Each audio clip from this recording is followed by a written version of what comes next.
Ketika ada seorang manusia memperkaos ibu kandungnya dan membunuhnya, Yesus turun mati untuk orang-orang ini? Ya kalau tidak bertobat ya tidak. Ujung-ujungnya bertobat kan?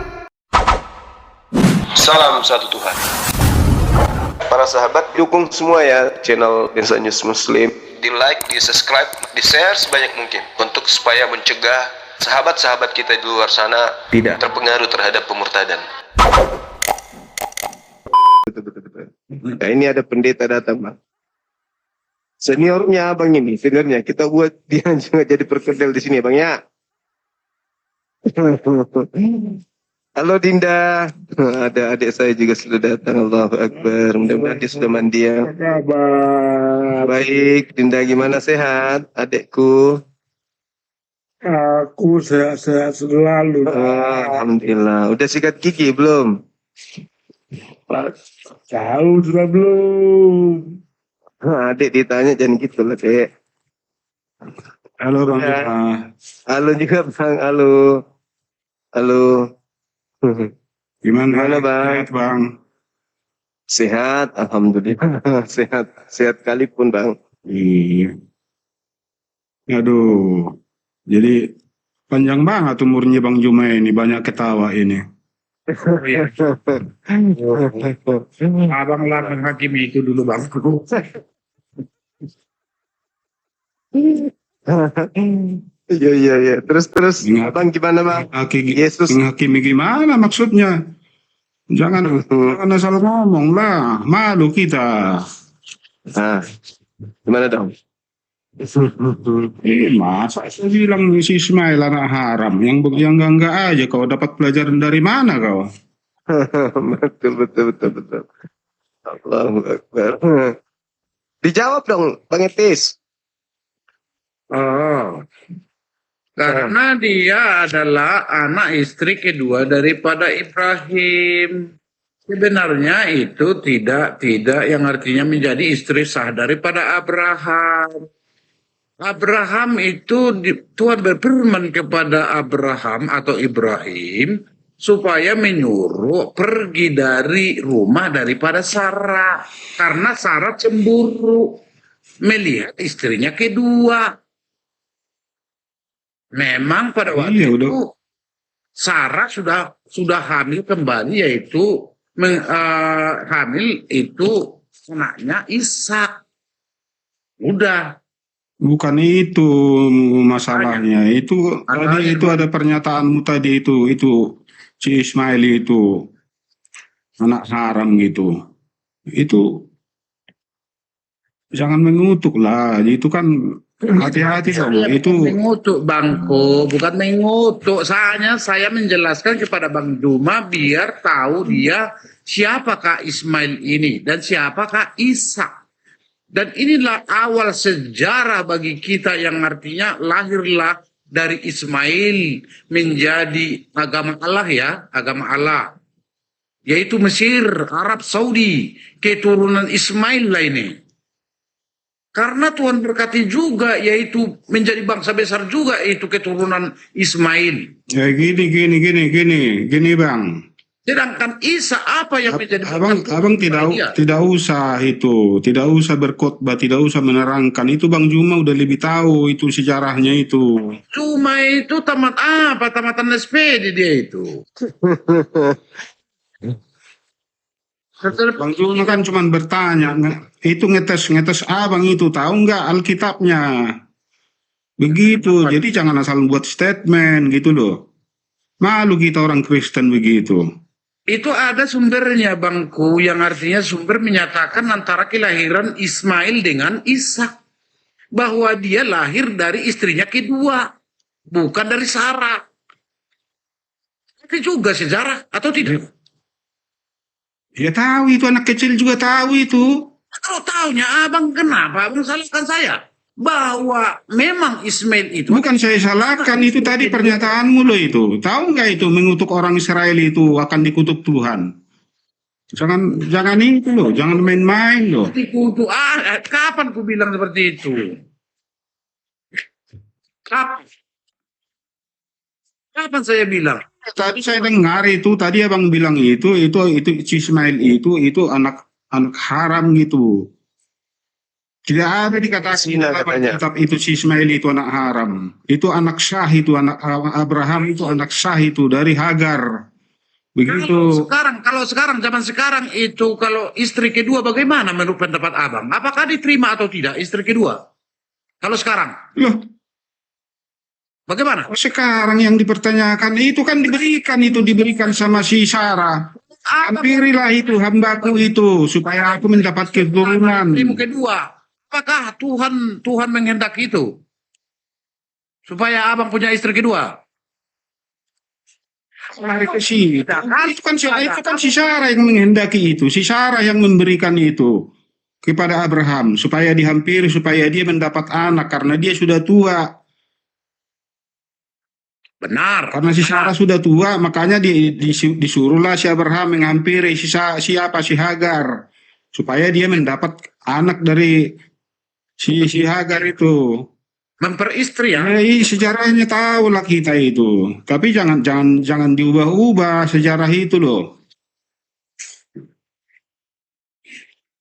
Jadi kalau Abang tahu seperti itu, kalau Ismail ini dengan Muhammad bagaimana dengan hubungan kekeluargaan mereka?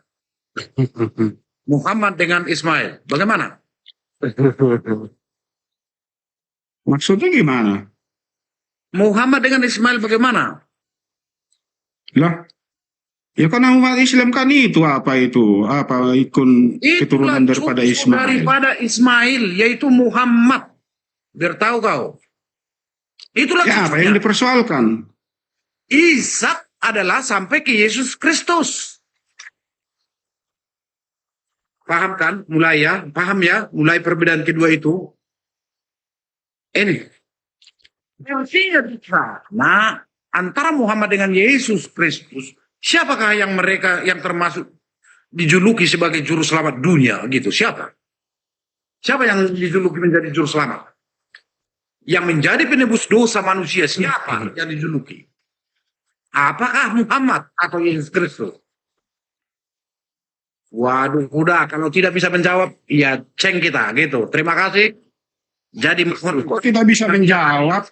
Gimana sih pertanyaanmu itu kan kita kan beda iman. Di dalam kitab kita ya jelas Yesus Kristus. Tapi kenapa Bang Juma selama ini selalu mengejek Yesus Kristus itu? Tetapi itulah yang benar. Apakah benar Muhammad dengan Yesus Kristus? Siapa yang benar? Siapa? Ya kan di dalam Al-Qurannya kan ada Nabi Isa. Jadi ya, Jangan semakan dengan Yesus Kristus. Jangan samakan. Ya siapa yang menyamakan? Tidak ada yang menyamakan. Tetapi di dalam Al-Qurannya itu kan ada itu. Nabi Isa itu sama dengan Yesus Kristus dalam iman Kristen. Saya tidak menyamakan. Tapi kan di dalam Al-Qurannya kan ada Nabi Isa. Kita kan tidak ada Nabi Muhammad dalam Alkitab kita. Jadi ya gimana mau Islamnya kau atau Kristen? Kutanya dulu kembali. Kok Islam?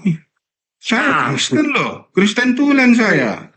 Kristen ya bersyukurlah. Tapi kenapa kau mengapain si Bang Juma ini? Menolong Bang Juma ini? Loh, saya kan tidak menolong. Cuman itu statement abang itu orang Kristen yang mendengar malu mendengar statement abang itu gitu loh. Malu saya sebagai orang Kristen mendengar statement abang. Ya sebenarnya Bangku bukan hanya itu aja. Yang artinya saya ini udah lama dengan Bang Juma ini seperti ini dan mendengarkan Bang Juma tentang banyak yang salah tentang ajaran-ajaran yang dilakukannya, dibuatnya. Makanya ini yang artinya hasil-hasil daripada ajar Bang Juma ini yang salah. Mengajar. Apa biasa? Ya. Tadi kan udah lama saya dengar itu pembicaraannya itu. Saya udah lama itu dengar itu. Itu nanti yang turun ke dunia ini sebagai hakim itu abang aja nggak tahu siapa yang turun ke dunia ini sebagai hakim. Yesus Kristus kembali kan? Siapa pula? Iya, kenapa susah banget jawabnya? Karena ini lawan saya Bang Juma. Saya coba dulu yang artinya jangan mau menuruti apa yang dikatakan oleh Bang Juma. Saya tidak mau. Karena dia adalah penyelesaian ada, penyelesaian. Penyelesaian. Atau boleh saya katakan yang membuat kita jadi bingung apa itulah tantangan dari Bang Juma. Jadi iman menjadi goyah, bisa juga goyah iman kita karena dibuat oleh Bang Juma ini. Namun dia tidak percaya akan penyelamat itu. Saya Bang Juma, Iya, bahwa itu Yesus adalah ya Tuhan tergantung dan Tuhan. orangnya. Itu omongannya bisa goyah apa tidak gitu. Jadi jangan karena pernyataan si Juma jadi goyah imannya, berarti kan imannya kan lemah kan begitu. Jadi yang membuat goyah ini Bang harus kita lawan juga kan. Yang artinya kita tantang juga ini.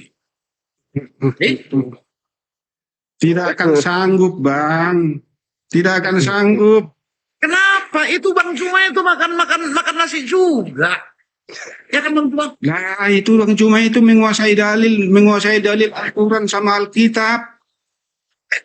Wah dia Gimana kita mau ngelawan Bang Juma? Dia memiliki perguruan tinggi di mana rupanya? Di mana perguruan tingginya? Kembali dulu itu. Kalau kita 4 tahun di bidang ini, bisa juga 4 tahun. Jadi masih melawan Bang Juma sama kita. Udah salah Bangku. Ya mungkin saya sekolah minggu aja sampai yang artinya sampai ke ya dewasa seperti ini ke gereja. Tidak bisa dilawan Bang Juma dengan soal keyakinan iman Kristen itu. Tidak bisa.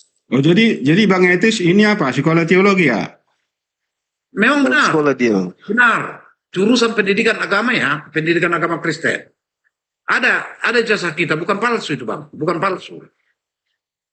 Bukan artinya sekolah 2 kali seminggu, enggak. Itu apa namanya itu? Berarti pendeta. Guru agama Bang. Berarti abang pendeta. Guru agama, kan taunya guru agama di sekolah.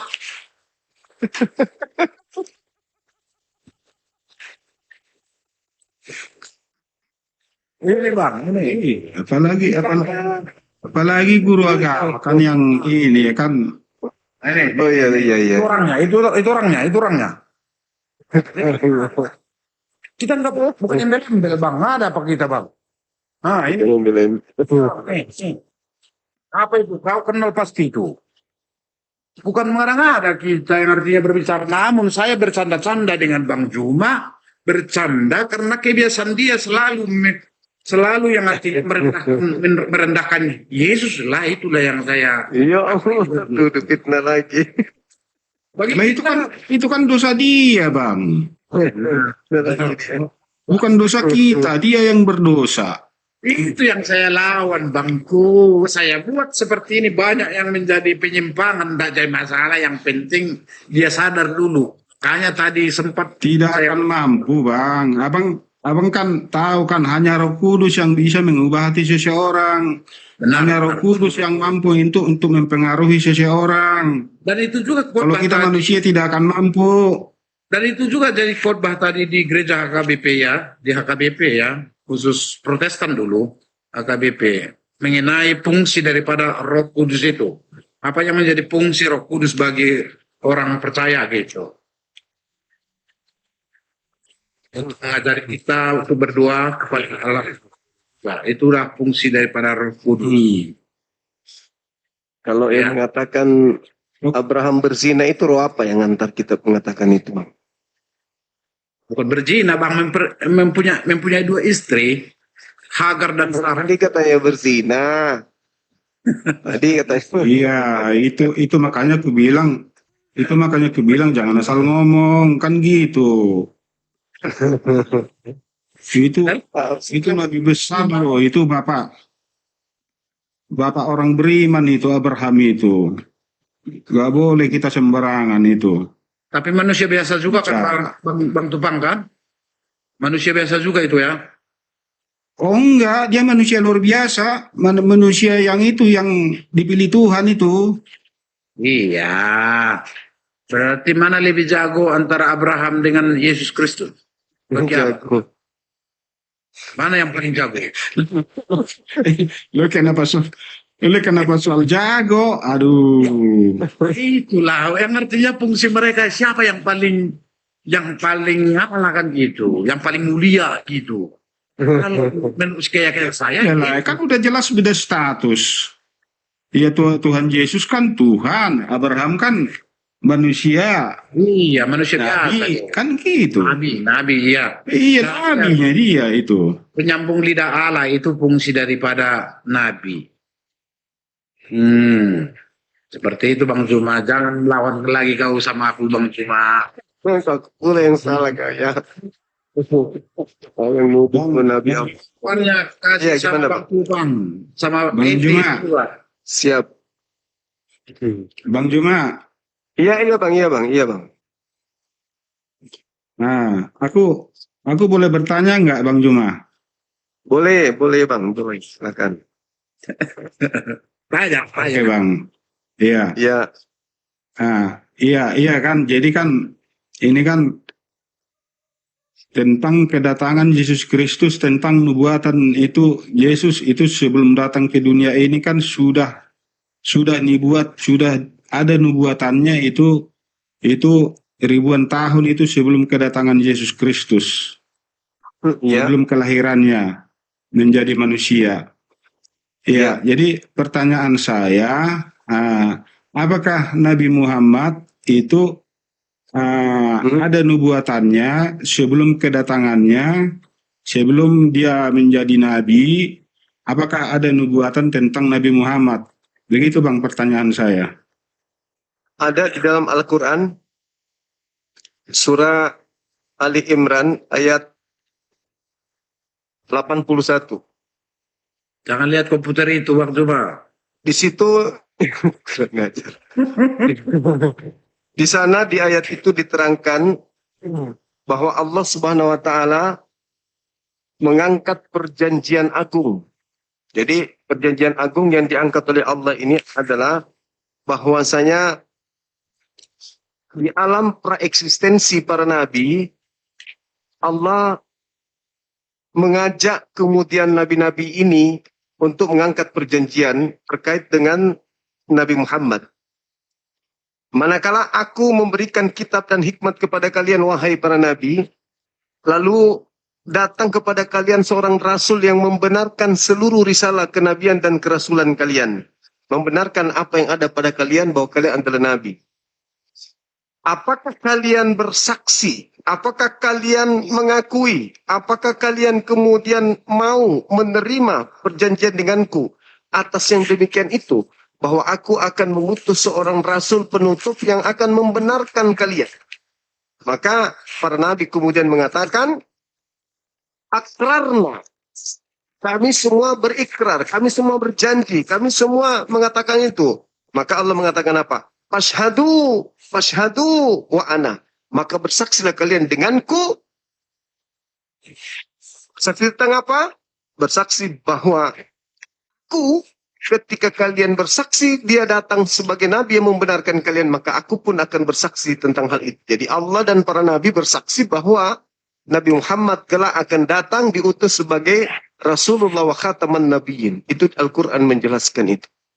Maka Allah mengatakan, wa ana ma'akum minasyahidin. Maka aku Tuhanmu juga bersaksi tentang itu, bahwa aku sendirilah yang akan mengutus seorang rasul yang akan membenarkan seluruh kalian. Jadi Nabi Muhammad datang membenarkan semua nabi-nabi, termasuk membenarkan Nabi Isa. Begitu abang.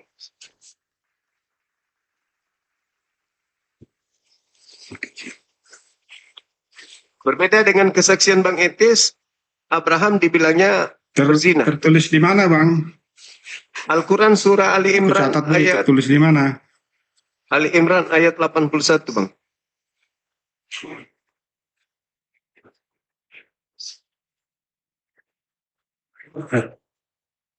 Imran ayat 81 ya. Siap. Wa iz ahazallah mitsaq bani mitsaqan nabiyyin. Nah, seperti itu dalilnya, Bang.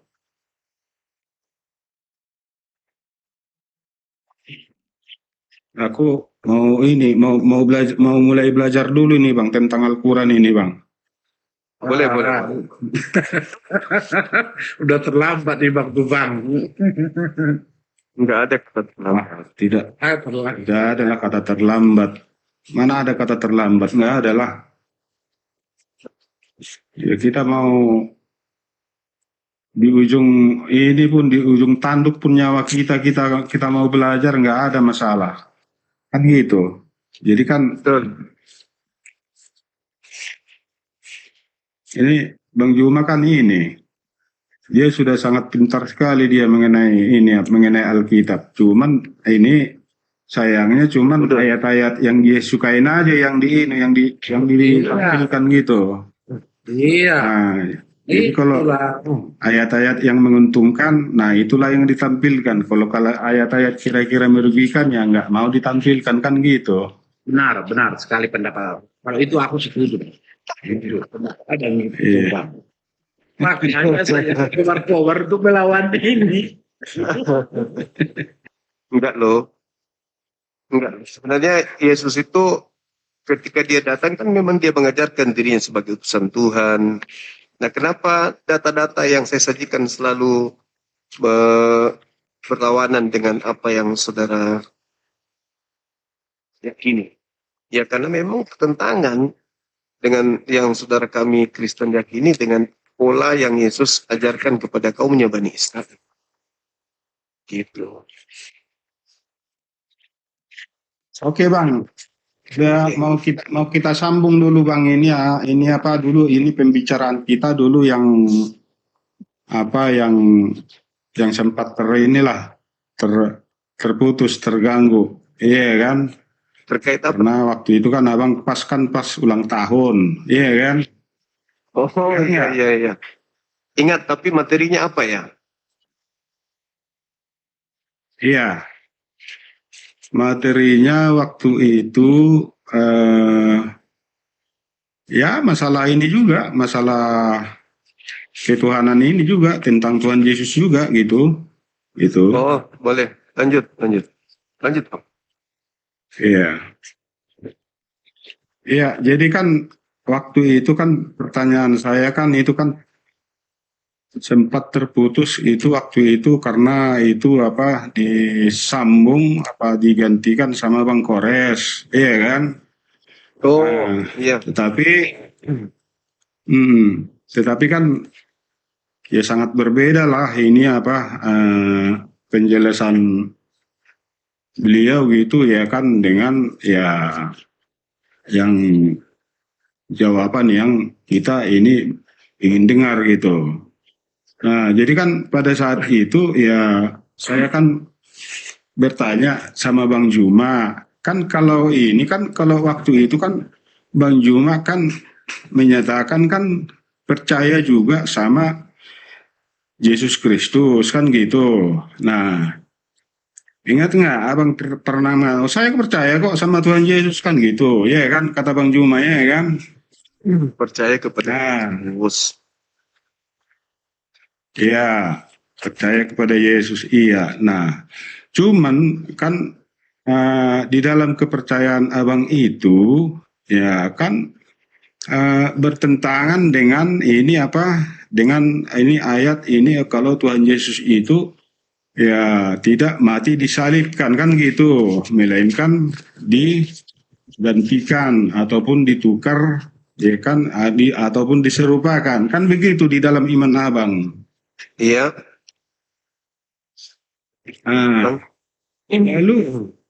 lalu abang bilang percaya sama Tuhan Yesus itu yang dalam hal apa yang abang percayai gitu?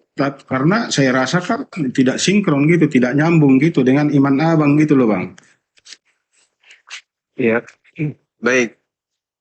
Yesus saya percaya berdasarkan kesaksian dia, bukan berdasarkan kesaksian orang lain. Kan dia mengatakan dua hal yang penting dari diri Yesus itu. Yang pertama adalah Yesus, yang kedua pengikutnya. Di dalam Yohanes 17 nomor 8 Yesus mengatakan, segala firman yang engkau berikan telah aku sampaikan kepada mereka. Dan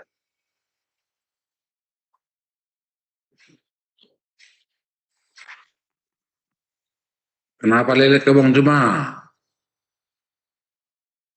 Dosamu banyak Iya. Bang Juma. Putus-putus. Udah habis Putus, paketnya. Bang. Udah habis paketnya.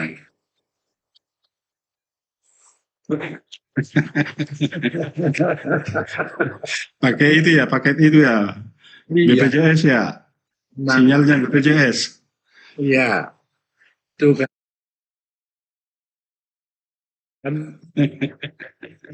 Ini sih Bang Juma. Dan saya pun percaya kalau Yesus itu utusan. Kan gitu. Kami juga orang Kristen percaya Yesus itu utusan katanya. Oke. Akan tetapi, ada tetapinya. Ketika teman-teman Kristen sudah terkontaminasi dengan ajaran Paulus, maka mereka percaya utusan, tetapi dia juga percaya bahwa Yesus itu adalah Tuhan itu sendiri. Bedanya kita di situ. Saya tidak lepas dari kesaksian Yesus tentang murid-muridnya. Tidak. Saya masih berpegang teguh kepada kesaksian Yesus itu sendiri terhadap murid-muridnya. Itu yang pertama. Yang kedua. Yesus bersaksi tentang dirinya. Di dalam Yohanes 5:36 ada kesaksianku yang lebih penting dari kesaksian Yohanes Pembaptis. Bahwa semua pekerjaan yang aku kerjakan, pekerjaan itu yang aku kerjakan sekarang dan pekerjaan itu yang bersaksi bahwa Bapalah yang telah mengutus aku. Nah, saya juga ada di situ. Biiznillah. Semua yang Yesus lakukan biiznillah. Bukti bahwa Allah yang telah memberi izin untuk ia lakukan. Membangkitkan orang mati, membuat orang buta melihat, orang lumpuh berjalan. Biiznillah. Saya berada di situ. Kesaksian Yesus tentang muridnya, saya ikut di situ. Kesaksian Yesus tentang dirinya, saya pun mengaminkan dan mengimani itu. Sedangkan ketika saudara mendengarkan kesaksian Yesus, bahwa dia melakukan segala pekerjaan itu bukti dia adalah utusan, Anda justru menjadikan itu sebagai bukti ketuhanan. Membangkitkan Yesus, Anda katakan itu bukti ketuhanan. Membuat orang lumpuh berjalan, bukti ketuhanan. Berjalan di atas air, bukti ketuhanan. Air menjadi anggur, bukti ketuhanan. Padahal kata Yesus berdasarkan kesaksiannya, semua pekerjaan itu adalah bukti bahwa aku adalah utusan Bapa. Makanya saya percaya. Percaya kalau dia utusan. Begitu abangku. Sementara saudara-saudaraku ini juga percaya. Tapi ada yang sangat disayangkan. Kalian juga percaya ajaran politeisme yang diajarkan Paulus. Kalian tidak mengajarkan monoteisme saja, satu Tuhan. Tapi kalian mencampur adukkan dengan ajaran Paulus yang politeisme. Sehingga apa yang terjadi? Satu di dalam tiga. Tritunggal. Nah, itu di situ kelemahannya. Sementara saya masih mendudukkan kesaksian Yesus di atas daripada kesaksian-kesaksian yang lain sekaitan dengan dia. Nah, Al-Quran saya berdasarkan Nabi Isa pun begitu. Nabi Isa hanyalah utusan Tuhan bagi kaumnya Bani Israel. Begitu abangku, silakan. Ya, terima kasih Bang. Iya, kami juga mengimani kalau itu Yesus itu adalah utusan. Tapi Yesus itu bagi kami bukan hanya utusan. Ya, Nah, itulah. Yesus adalah utusan. Yesus adalah anak tunggal Allah. Ya, Yesus adalah ini sebagai nabi. Ya, Yesus ya banyak sekali gelar-gelar yang ini yang disandang oleh Yesus itu yang kami itu mengimaninya itu tidak ini separuh-separuh gitu, tidak tanggung. Jadi itu semua kami imani gitu, ya kan, bukan hanya sebagai utusan, sebagai juru selamat, ya kan, sebagai ini ya kan, akulah sebagai jalan, ya sebagai ya pemberi hidup gitu. Nah, begitu Bang. Jadi kalau Abang bilang tadi itu salahnya itu kami itu mengimani Yesus itu sebagai Tuhan itu dan itu mengimani ajaran Tritunggal itu, saya kira itu tidak ada kaitannya dengan itu. Kalau Tritunggal itu kan hanya menjelaskan keberadaan itu Tuhan Yesus yang diutus oleh Bapaknya. Kalau menurut saya sih, ya sebenarnya sih saya setuju aja itu seperti yang dikatakan Edis TV gitu. Itu ajaran Tritunggal itu nggak usah dipakai itu, ya kan? Saya setuju aja sebenarnya gitu, ya kan?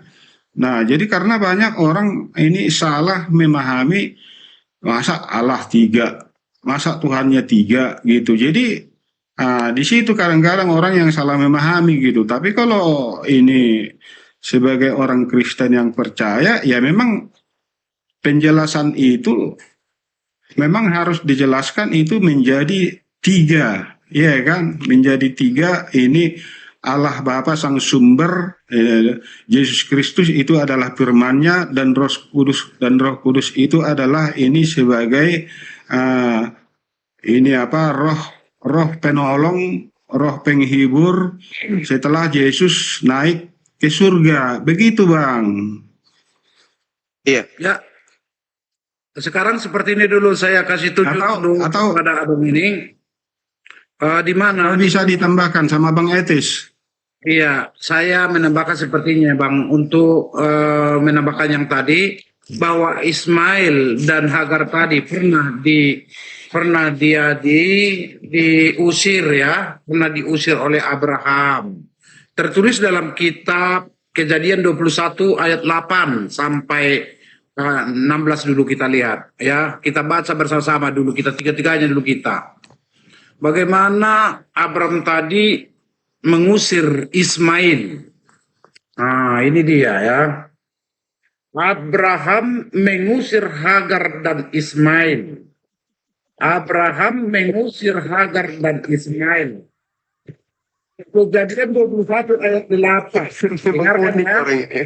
Dengarkan ya. Dengarkan ya. Itu cerita itu tahu. Kita bukan tidak tahu cerita itu. Bahkan Tuhan juga kata Ismail kok menjadi 12 kerajaan, menjadi ini bangsa besar gitu. Tahu kita cerita itu. Jadi Ismail juga diberkati. Jadi masalahnya di mana gitu loh. Ayat apa dulu ya? Ayat 10 dulu saya baca. Berkatalah Sarah kepada Abraham, usirlah hamba perempuan itu beserta anaknya. Sebab anak hamba ini tidak akan menjadi ahli waris bersama-sama dengan anakmu Ishak. Hal ini sangat menyebalkan bagi Abraham oleh karena anaknya itu bersama-sama dengan anak Ishak. Ayat 12, tetapi Allah berfirman kepada Abraham, janganlah sebal hatimu karena hal anak dan budakmu itu dalam segala dikatakan Sarah kepadamu, haruslah engkau mendengarkannya. Yang artinya Allah setuju dengan perkataan Sarah bahwa harus diusir Ishak beserta Hagar dari rumahnya. Sebab yang akan disebut keturunanmu ialah yang berasal dari Ishak. Pada ayat 12 itu ya. Pada ayat 12. Yang disebut menjadi keturunan daripada Ibrahim adalah aslinya adalah Ishak, bukan Ismail. Nah itu ya. Bagaimana dengan ini? Bagaimana? Apakah cocok? Ya cocok. Ini apa pertanyaannya gitu loh. Ya, apa pertanyaannya? Pertanyaannya apa? Yang pertanyaannya adalah yang disukai oleh Allah adalah keturunan daripada Ishak. Tapi memang keturunan daripada Ismail tetap diberkati oleh Tuhan juga. Menjadi bangsa besar juga dia itu. Yaitu Arab Saudi dan Mesir tadi. Bukan yang disukai Bang. Itu perjanjian itu adalah diturunkan kepada Ishak. Ishak itu adalah anak perjanjian. Begitu. Itu yang saya maksud. Biar tahu dulu, biar paham Bang Juma ini keturunan siapa dia, kan gitu. Kepercayaan siapa yang diikuti oleh Bang Juma, itu yang saya maksud. Bang Aritorang, Bang Tupang, gitu. Sedangkan kita ini Ishak sampai keturunannya yaitu Yakub sampai ke Raja Daud dan sampai ke Yesus Kristus. Inilah yang menjadi persepakat antara Bang Etis dengan Bang Juma gitu. Makanya untuk ketemu gitu. Pada awalnya aku ngerokok dulu ya. Iya, silakan Bang. pada awalnya Bang Juma yang artinya antara Abraham dengan Ishak dan Ismail tadi memang saudara mereka, saudara. Dua-duanya ini bersaudara. Satu Ya. bapak tapi dua Terus? ibu. Satu bapak, dua ibu. Saya Ya, jelek-jelek Ismail. Ismail juga diberkati oleh Tuhan menjadi bangsa yang besar juga. Yaitu itulah yang diberkati tadi Mesir, Arab Saudi dan lain-lain yang berhubungan dengan para kaum muslimin. Itu Bang Juma. Ya, terus Sedangkan hubungannya dengan Kristen? Isa Hubungannya dengan Kristen. adalah keturunannya sampai ke Yesus Kristus lahir menjadi Tuhan dan juru selamat dunia. Ya. Makanya saya simpulkan Oke. Bang Juma tidak percaya akan Yesus Kristus itu sebagai Tuhan dan juru selamat dunia. Itu Bang Juma. Oke. Iya, Ya. benar. Nah, setelah Yesus ini menjadi keturunan Ishak dan menjadi penyelamat dunia, Ya, apakah dia sebagai hakim? kalau sebagai hakim, kenapa kau kembalikan kembali gitu? Yang dua ini sebagai hakim. Bang Tubang menurut kita itu Tubang. Tubang Ken. Lagi penyakitnya. Dulu Dulu bangga Yesus hakim. Sekarang menghindari Yesus. Jawaban saya, kalau soal penghakiman adalah itu bukan urusan kita, tapi urusan Tuhan lah untuk menghakimi orang Iya. lain. Benar. Itu. Allahu Akbar. Jadi bukan manusia. Itu Bukan masalah urusan kita. Yesus datang menghakimi kelak, dan penghakimannya itu berdasarkan atas firman yang Yesus terima dari Tuhan. Kan begitu? Benar nggak? Nah, sekarang hukuman bagi orang yang makan babi menurut Tuhan apa? Oh, kembali ke sana ya, babi. Iya dong. Kan Anda bangga nih. Bukan Ismail. Oke. Silakan aja dengan narasi yang Anda bangun. Tapi Yesus yang akan menjadi penghadang nanti dengan penghakiman yang ia bawa. Nah, sekarang ketika Yesus mengatakan barang siapa yang mendengarkan perkataanku tapi tidak melakukannya, dia sudah ada hakimnya itu. Yaitu aku datang bukan apa? Aku tidak menjadi hakimnya. Lalu siapa yang menjadi hakimnya? Bapak. Oke, Bapak menjadi hakim di cerita ini. Yesus hanya menyampaikan firman Bapa, tapi yang menjadi penghakim nanti adalah Bapa itu sendiri. Pertanyaannya, sebagai hakim melihat terdakwa makan babi, hukuman dari hakim?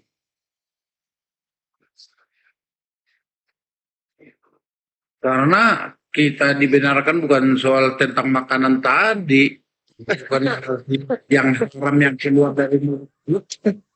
Bukan yang kita makan yang diharamkan itu, Bang. Yang diharamkan bagi orang Kristen adalah apa yang keluar dari mulut kita. Seperti itu, Pak. Apakah setelah Bapak datang menjadi hakim gitu cara Bapak bertanya, atau dia menghakimi orang-orang yang makan babi dan binatang yang menjijikkan serta tikus? Ya, Bang Tupang ada tuh tanya tuh, Bang Tupang.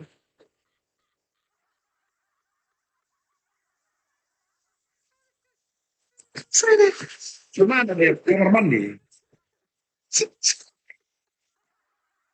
Aduh, kenapa pula diserahkan semua Enggak, Bang? Iya. Ya, memang di dalam perjanjian lama, memang itu semua ada tentang ini makanan yang haram dan yang halal gitu. Ya. Jadi itu setiap ini binatang yang berkuku genap boleh kau makan, ya. Dan setiap ini binatang yang tidak bersisik jangan kau makan. Dan itu yang berkuku ganjil jangan kau makan, dan yang mempunyai cakar gitu. Jadi memang ada di perjanjian lama itu peraturan itu tentang makanan haram dan halal. Setelah Yesus datang di dalam perjanjian baru itu kami itu ya tidak lagi menjadi itu suatu yang dilarang gitu. Sampai sekarang ada kok yang itu yang mengikuti itu perjanjian lama itu seperti Advent ya kan. Advent lebih parah lagi. Bukan hanya B2 yang tidak dimakan. Minum kopi tidak bisa, minum itu apa yang berkaleng-kaleng tidak bisa, minum alkohol tidak bisa. Oh, lebih parah lagi mereka gitu kalau soal ini berpantang makanan gitu. Nah, tetapi di dalam ajaran Tuhan Yesus tadi kan sudah disebutkan itu sama itu Bang Etis itu tadi, karena bukan makanan yang masuk ke dalam mulut itu yang haram, tetapi apa yang keluar dari mulut kami itu itulah yang haram. Jadi itulah sebabnya kami itu memakan semua makanan, tidak ada pantangan bagi kami. Sebenarnya yaitu yang tidak bersisik seperti lele, belut, banyak itu yang tidak bersisik itu nggak boleh sebenarnya dimakan itu. Ya, yang berkuku ganjil tidak boleh dimakan. Jadi lama ya. yang mempunyai cakar gitu. Nah, jadi ya itu ada di dalam perjanjian lama gitu. Setelah Yesus datang, ya itu semua boleh kami makan gitu. Begitu Bang jawaban saya. Oke, baik. Jadi gini abangku, hukum Taurat itu memang tidak berlaku untuk non-Yahudi. Taurat itu diwahyukan hanya untuk kaum Bani Israel saja. Keturunan Yakub lah yang kemudian menjadi peruntukan Taurat itu diwahyukan. Itu yang pertama. Yang kedua, Yesus itu tidak pernah kemudian mengatakan bahwa segala sesuatu masuk di mulut itu tidak menajiskan. Nah, termasuk babi, anjing, tikus, enggak ada. Itu Yesus sedang soal jawab dengan orang-orang Yahudi ahli Torah, orang Farisi, terkait dengan murid-muridnya yang makan tanpa cuci tangan. Bukan masalah babi di situ. Orang Yahudi pada saat mau makan tidak ada menu babi di atas meja mereka. Tapi karena mereka makan tanpa cuci tangan, itu maka menjadi kasus pada saat itu. Yesus melakukan pembelaan. Kenapa muridmu tidak cuci tangan sebelum makan? Apa yang dimakan? Ada babi? Enggak ada. Maka Yesus mengatakan bukan yang masuk ke dalam mulut yang menajiskan, tetapi yang keluar. Segala sesuatunya tidak menajiskan. Yang masuk itu tidak. Nah, apakah itu berbicara tentang babi di situ? Enggak. Nah, enggak. Terus kenapa Kristen mengartikan itu babi? Yang cuci tangan yang membasuh. Tunggu. Saya jawab. Kenapa Kristen mengartikan karena babi karena babi itu ya berkuku belah Bang. Jadi bisa dimakan. Nah, itu dia. Kenapa hal itu bisa terjadi? Padahal Imamat 11:7 kan jelas, jangan kau makan babi, itu haram bagimu. Itu yang pertama. Yang kedua, sebenarnya orang Kristen itu tidak ada bagian dalam Torah. Wahai orang Kristen, jangan kau makan babi, nggak ada. Karena hukum Torah itu diwahyukan hanya untuk Bani Israel, Bani Ishak, Bani Yakub. Nah, sedangkan orang-orang Kristen ini tidak melakukan Taurat, bahkan memang tak ada perintah untuk mereka. Kan tetapi, ketika dikatakan jangan ada ilah lain, ketika dikatakan jangan makan babi, bla bla dan seterusnya, lalu orang Kristen ini mengaku sebagai pengikut Yesus, di dalam pengajaran Paulus di Galatia 5 nomor 18, di situ Paulus mengatakan, jika engkau memberikan dirimu untuk dipimpin oleh Roh, maka engkau tidak hidup di bawah hukum Torah. Itu pengakuan Paulus sendiri. Artinya bahwa ketika dikatakan apabila engkau menyerahkan dirimu untuk dipimpin oleh Roh, maka kamu tidak hidup di bawah hukum Torah. Tidak hidup di bawah hukum Torah. Berarti Kristen boleh menuhankan banyak Tuhan. Boleh menuhankan lebih dari satu Tuhan. Kenapa? Karena Kristen ketika dia memberikan dirinya untuk dipimpin oleh roh, kan dia tidak lagi hidup di bawah hukum Torah. Di mana hukum Torah tidak boleh ada ilah lain di hadapan Elohim. Tapi Kristen sah-sah saja mengilahkan Yesus, mengilahkan Roh Kudus di hadapan Elohim. Kenapa? Karena Kristen telah dipimpin oleh roh. Pertanyaannya, roh apakah gerangan yang menghantarkan manusia meninggalkan hukum Tuhan?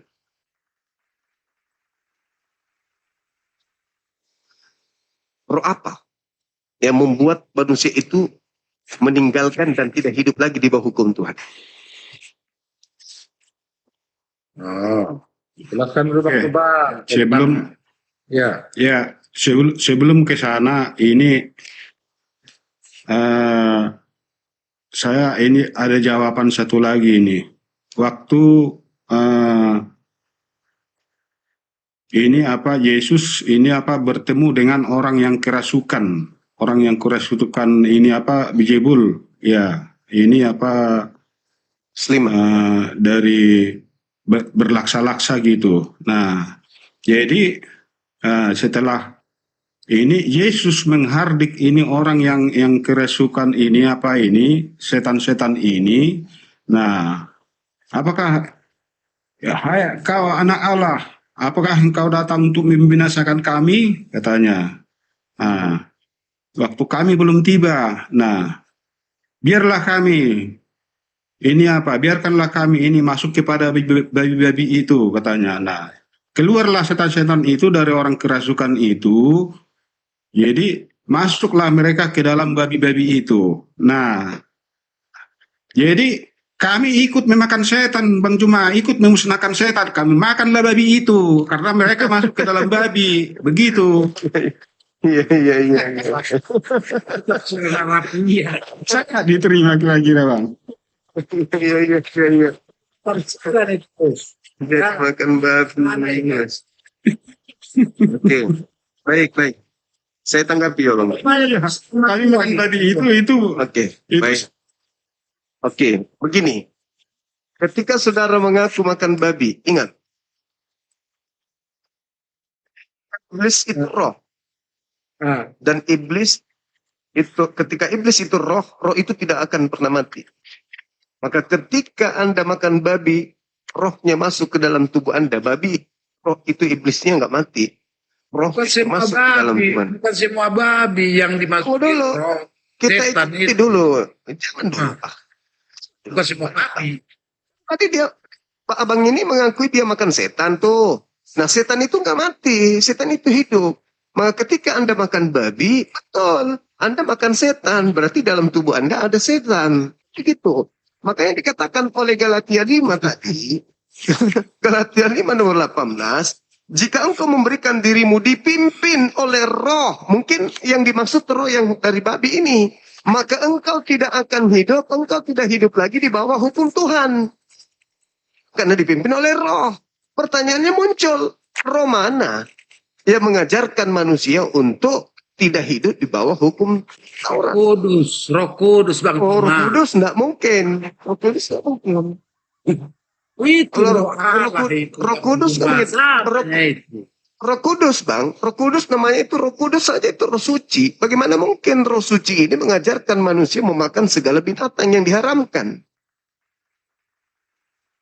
Bagaimana mungkin? Dilarang kian Bang Juma, udah setiap hari kami makan, udah yang artinya dimusnahkan kami ini orang Kristen. Tapi ini enggaknya Bang Juma, tetap hidup sehat walafiat.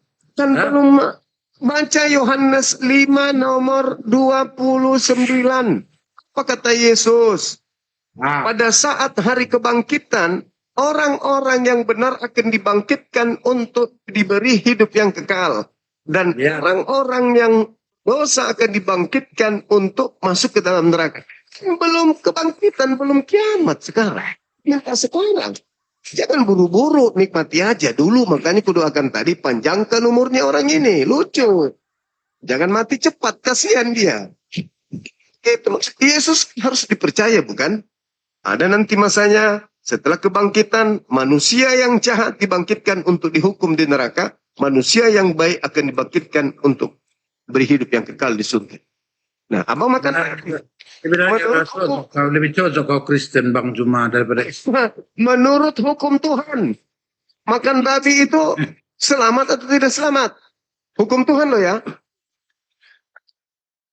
Kamu kuasanya firman Tuhan Iya, semuanya. tapi kan tidak ada Bang secara eksplisit itu apa dilarang. Ya kalau dilarang memang itu ya kami itu Bang. ngikutin, tapi tidak ada larangan. 11, Imamat 11 nomor 7, jangan kau makan babi sebab itu haram bagimu. Nah, itu kan buat orang Yahudi itu. Berarti Buat orang Yesus mati Israel. untuk orang Yahudi. Berarti Yesus mati untuk orang Yahudi. Karena dikatakan dalam Galatia 3:13, Kristus telah menebus kita dari kutuk hukum Taurat. Dengan jalan menjadi kutuk. memerdekakan Bang Juma. Kehadirannya lah memerdekakan. Katanya tadi Yesus Memberikan babi bukan kebebasan untuk umat saudara orang Kristen percaya. katanya. Larangan makan babi bukan untuk orang Kristen. Yesus datang untuk nebus dosa Taurat. Kutuk Taurat. Berarti Yesus mati bukan untuk kalian. Termasuk itu kamu Bang Juma. Termasuk. Loh. Israel ada. Loh, gimana sih abang? Kenapa Yesus harus mati rupanya? Untuk apa dia mati? Di Matius 28 itu ya. Apa yang Saudara etis. Saudara etis, Yesus mati untuk apa? Membawa dosa-dosa manusia itu. Ketika ada seorang manusia memperkaos ibu kandungnya dan membunuhnya, itu dihapuskan oleh Yesus dosa orang itu. Hah? Yesus turun mati untuk orang-orang ini? Memperkosa ayah, memperkosa ibu kandungnya, memperkosa anak kandungnya, lalu dibunuhnya ibunya dan anaknya. Yesus turun mati untuk orang-orang seperti ini.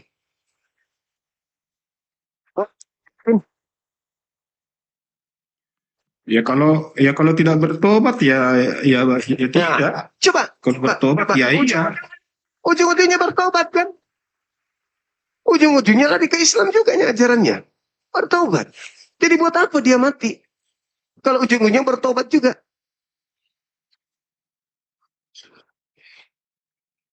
Kenapa jadi Islam kita ini? Ya karena memang sudah diprogram dari sejak Adam itu berdosa. Oh, itu fitnah abangku. Itu fitnah. Ini saudara kami Kristen tidak bisa menemukan data dari kitabnya Yahudi selain Roma 5 nomor 12. Oleh karena satu orang turun ke bumi menjalarkan dosa, maka semua manusia telah berdosa. Itu fitnah Adam. Itu fitnah Paulus terhadap Adam. Itulah bukti bahwa yang datang kepada Paulus itu bukan Yesus, tetapi makhluk asing yang memakai nama Yesus. Kenapa? Karena dia memfitnah Adam. Di dalam Kejadian 3 nomor 15, aku Tuhan akan mengadakan permusuhan antara keturunanmu iblis dan keturunan perempuan ini. Nah sekarang Paulus melakukan fitnah terhadap Adam. Berarti dia musuh Adam. Karena tidak ada di perjanjian lama, di kitabnya Yahudi, Adam mewarisi dosa. Yang ada, aku Tuhan memberkati engkau Adam, dan juga keturunanmu baik laki-laki maupun perempuan. Galatia 5 nomor, Kejadian 5 nomor 2, Kejadian 1 nomor 28. Semua keturunan Adam diberkati oleh Tuhan. Paulus datang padanya sebelum Paulus kedatangan makhluk yang ngaku Yesus, Paulus tidak pernah begitu. Tiba-tiba saja ketika ada yang ngaku Kristus kepadanya, aku Kristus yang kau aniaya, aku Yesus yang kau aniaya. Tiba-tiba Paulus mengatakan hukum Taurat itu sampah. Hukum Taurat itu, dia bilang skubalon. Dia mengatakan hukum Taurat itu adalah tinja. Hukum Tuhan dibilang tinja. Oh itu kan masalah iman itu Bang. Hah? Itu masalah iman itu. Abang kan tidak percaya kalau Paulus kan ini kan bertemu dengan Yesus. Iya kan? Yesus mengatakan apa? Kalau Paulus ini apa tidak berjumpa dengan Tuhan Yesus, lalu si Paulus berjumpa dengan siapa? Kok dia bisa buta sampai 3 hari gitu? Iya kan? Kalau Yesus, kok bisa disebutkan dia itu? Yesus kalau bertemu dengan orang buta malah dibuat matanya melihat. Masa Yesus bertemu dengan orang melihat malah dibutakan? Ini sebaliknya. Coba baca Matius 16 nomor 20 21. Tidak. Jadi kan si Paulus kan melihat cahaya yang sangat terang kan gitu. Sangat itu ini apa sangat terang gitu seperti di apa ini cahaya matahari yang sangat ini yang sangat terang benderang gitu. Jadi itu membuat Paulus bahwa ini apa buta gitu. Kalau kita lihat Kalau manusia biasa kalau pernyataan Yesus Bang Lukas 10:18, apa kata Yesus? Aku melihat iblis turun dari langit ke bumi berupa cahaya.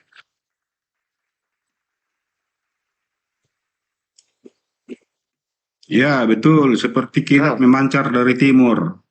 Ah, itulah yang dilihat Paulus. Nggak ada orang pernah melihat Yesus berupa cahaya. Meskipun Yesus mengatakan akulah terang dunia, tetapi terang yang dimaksud di situ adalah dia datang kemudian untuk membasmi kejahiliaan, membasmi kebodohan manusia, membasmi ajaran-ajaran paganisme. Dia menjadi terang untuk orang-orang yang gelap yang tidak mengerti Tuhan, yang tidak mengerti hukum Tuhan. Bukan dia datang seperti lampu mobil truk.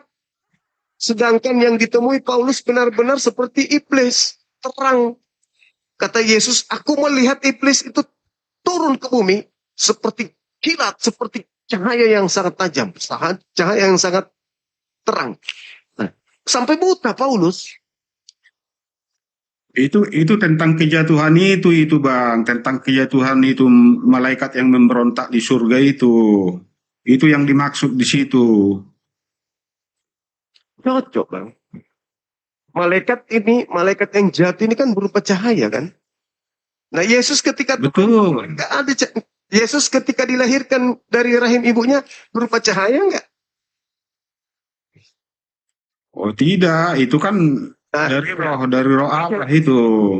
Tidak. Dari roh. Ketika dia bermukjizat, apakah dia berupa cahaya? Tidak juga kan? Naik ke surga, apakah dia berupa cahaya? Enggak juga. Enggak ada pernah Yesus menampakkan diri berupa cahaya, enggak ada.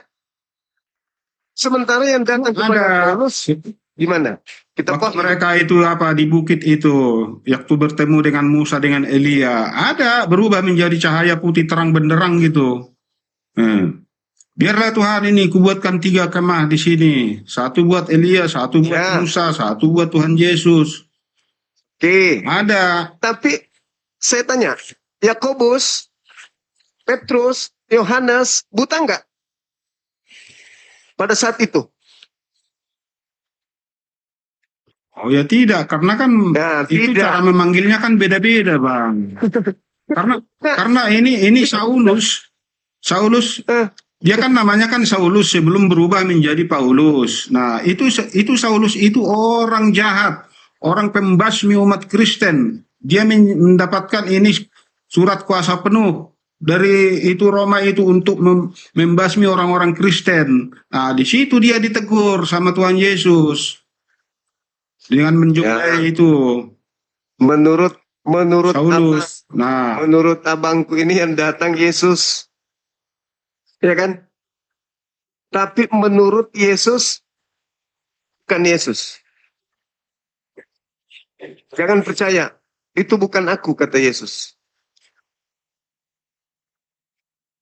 Gimana Yesus mengatakan itu tapi bukan buktinya aku? kan Paulus kan bertobat Bang.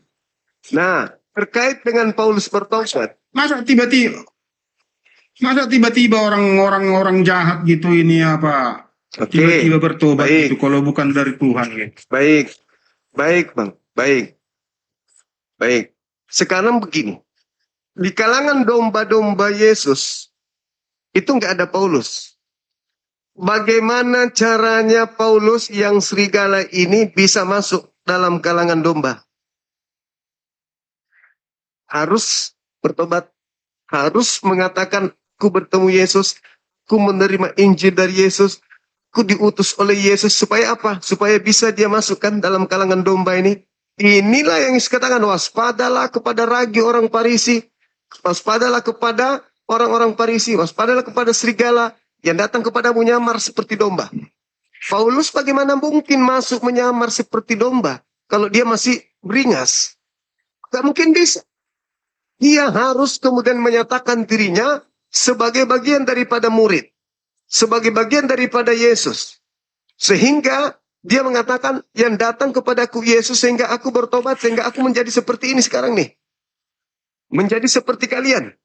Sehingga berbaur dengan murid-murid Yesus. Nyamar seperti domba. Tapi ajarannya kok jadi berbeda? Kok nggak seperti ajaran Yesus lagi? Yesus mengatakan di dalam Matius 5 nomor 19, barang siapa yang meniadakan hukum Taurat, meskipun yang paling terkecil, maka dia akan menempati tempat terhina dalam kerajaan langit. Sebaliknya, barang siapa yang melakukan hukum Taurat, segala perintah-perintah yang dalamnya dan mengajarkan kepada orang lain, maka dia akan menempati tempat tertinggi dalam kerajaan langit. Paulus mengatakan apa? Tidak ada orang yang dibenarkan karena menjalankan hukum Taurat. Tidak ada. Kata Yesus, barang siapa yang menjalankan Taurat dan mengajarkan kepada orang lain, dia akan menempati tempat tertinggi dalam kerajaan langit. Kata Paulus, tidak ada. Tidak ada. Kamu lepas dari Yesus Kristus kalau kau mengharapkan ada kebenaran dalam hukum Taurat. Bahkan dia mengatakan, jikalau engkau memberi dirimu dipimpin oleh roh, maka kamu tidak akan hidup di bawah hukum Taurat. Galatia 5 nomor 18. Jadi kalau Kristen mengaku dipimpin oleh Roh Kudus, Kristen tidak hidup di bawah hukum Taurat. Tetapi boleh berbicara, oh kami ini adalah penganut Taurat, kami melakukan 10 hukum. Loh, kalau melakukan 10 hukum, berarti saudara tidak dipimpin oleh roh. Kalau dipimpin oleh roh, tidak hidup di bawah hukum Taurat. Malah Paulus mengatakan Galatia 2 nomor 21. Jikalau engkau mengharapkan ada kebenaran dalam Taurat, maka sia-sialah kematian Yesus. Sia-sialah kebangkitan Yesus. Kalau kau mengharapkan ada kebenaran dalam Taurat, maka sia-sialah kebangkitan Yesus. Berarti orang Kristen tidak bisa lagi mengharapkan ada kebenaran di Taurat. Kristen harus benar-benar dipimpin oleh roh. Roh mana yang tidak mengajarkan kemudian tunduk kepada hukum Tuhan? Ya roh setan. Boleh nggak roh setan datang mengaku Yesus? Boleh. Kata siapa? Yesus. Di mana Yesus mengatakan setan datang memakai namanya? Matius 24 nomor 4 nomor 5, waspadalah agar kalian jangan disesatkan, sebab akan datang banyak penyesat memakai namaku dan berkata, akulah Kristus. Mereka akan menyesatkan banyak orang. Dan saya mengatakan, jadi ketika ada orang datang makhluk pada Paulus, akulah Yesus yang kau niaya. Seketika dipercaya. Kata Yesus, jangan kau percaya, itu bukan aku. Tapi memakai namamu, memang kalau memakai namanya bom-bom, tidak mungkin orang percaya. Tidak ada kalimat itu, Bang. Ada. Matius 24 nomor 23. Jadi apabila ada orang berkata, Mesias ada di sini, Mesias ada di sana, jangan kau percaya. Sebab apa? Itu bukan aku yang datang kepada dia tuh. Sebab Kristus Itu beda konteks, palsu. Bang. Loh, kok beda konteks? Beda konteks itu, Bang. Kok beda konteks? Apanya yang beda Iyalah. konteks? Coba. Iya, Matius 23, Matius 24. Nah, tulisan Paulus silakan. dengan tulisan Matius itu jangan disamakan. Nah, abangku, yang diceritakan Matius adalah keadaan di tahun 30. Yang diajarkan Paulus adalah keadaan dia di tahun 48. Yesus di tahun 30 mengatakan kepada muridnya di atas Bukit Zaitun, apabila ada orang datang kepadamu mengatakan Mesias ada di sini, Mesias ada di sana, jangan kau percaya. Sebab Kristus palsu. Iya, itu kan Tahun itu 30 perikopnya tentang nabi palsu, Bang. Nah, tentang penyesat dan akhir zaman. Iya, tentang penyesat. Begitu Yesus mengajarkan muridnya di tahun 30, apabila ada orang datang kepadamu memakai namaku dan berkata, akulah Kristus, dia akan menyesatkan orang banyak, jangan kau percaya. Nah, berjalannya waktu di tahun 40, Paulus datang bertemu dengan murid Yesus. Perkenalkan diri, saya Paulus bertemu dengan gurumu, dan dia mengajarkan aku. Menurut Yesus kepada mereka, apakah mereka harus percaya kepada Paulus atau tidak? Ya iya, kami kan diajarkan, kami diajar untuk menguji itu roh itu. Jadi tidak semua roh kami percayai. Bukan Ujilah roh ada. itu. Dari Bukan saudara. dari buahnya lah kamu. Bukan abangku yang disuruh Bagaimana? percaya atau tidak percaya. Kenapa yang ditanya Yesus? Murid-muridnya Bani Israel yang bersama dia duduk di atas bukit Zaitun. Bukan Anda kan justru murid Paulus. Yang ditanya di sini adalah murid Yesus. Kalian yang 11 orang, dengarkan. Apabila ada yang berkata bertemu dengan aku di padang gurun, bertemu dengan aku di dalam bilik, jangan kau percaya. Jangan kau percaya. Sebab Kristus palsu. Sebab Yesus palsu. Akan datang melakukan banyak mujizat, tanda-tanda, dan kekuatan sekiranya mungkin untuk menyesatkan orang-orang pilihan juga. Camkanlah. Aku telah mengatakannya terlebih dahulu kepadamu. Jadi apabila ada orang berkata ada Yesus di padang gurun, ada Yesus dalam bilik, jangan kau percaya. Itu bukan aku. Jadi begitu. Aku nanya abang ini. Silakan. Aku nanya, itu udah terjadi belum? Sudah terjadi. Itu sudah digenapin belum? Di mana buktinya? Paulus, Ananias, Pulau Patmos. Kok Paulus? Loh, jadi yang ditemui Paulus ini? Belum, itu belum terjadi, Bang. Itu nanti pada saat mau kedatangan Tuhan Yesus. No, pada saat kedatangan Yesus yang kedua, itu jawaban dari Yesus yang datang, tapi bukan dia. Kata Yesus, sebab sama seperti kilat yang menyambar dari timur sampai ke barat, demikianlah nanti tanda kedatanganku. Jadi yang lain jangan kau percaya. Sebab kalau aku yang datang, Tapi Paulus kan tidak mengaku Mesias, Bang. Yang datang kepada Paulus, Mesias gak? Oh iya jelas ya, karena memang yang datang ya Tuhan Yesus. Jangan percaya kepada yang datang. Belum, itu belum digenapi, Bang. La haula wala Belum quwata illa digenapi billah. itu. Yang belum digenapi itu adalah rangkaian bab pengajaran Yesus yang terakhir. Kalau ada yang datang kepadamu mengaku aku, jangan kau percaya. Sebab kalau aku yang datang, maka akan terjadi tanda akhir zaman. Yaitu matahari tidak percaya, bulan. Matahari menjadi gelap, bulan tak percaya, bintang berjatuhan, kuasa langit berguncang. Itu aku. Selain daripada itu, jangan kau percaya. Betul. Nah, ketika ada sosok mengaku Kristus pada Paulus, ada nggak tanda-tanda matahari menjadi gelap? Bulan tak bercahaya, bintang berjatuhan, ada nggak?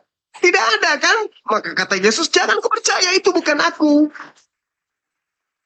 Kalau sama Paulus itu mengaku itu sosok Tuhan Yesus, itu betul. Tapi Paulus kan tidak mengaku sebagai Mesias. Bukan Paulus yang mengaku Mesias. Coba dibaca Matius 20. Ya begitu isi firman-Nya. Kalau ada yang mengaku atas namaku, memakan namaku, bermujizat demi namaku, itu yang dimaksud Tuhan Yesus.